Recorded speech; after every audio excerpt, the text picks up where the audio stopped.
You ask Tiger to solve.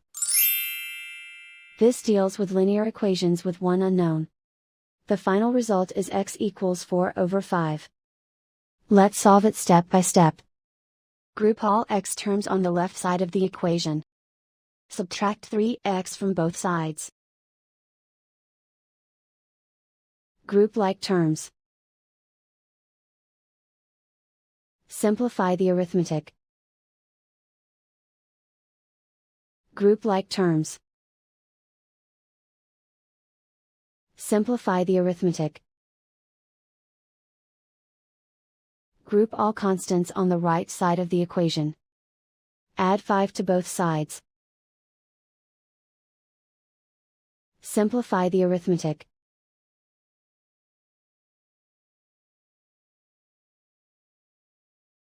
Isolate the x.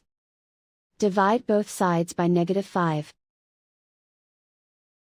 Cancel out the negatives. Simplify the fraction.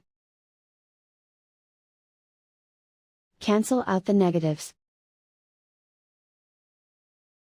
And so the final result is x equals 4/5.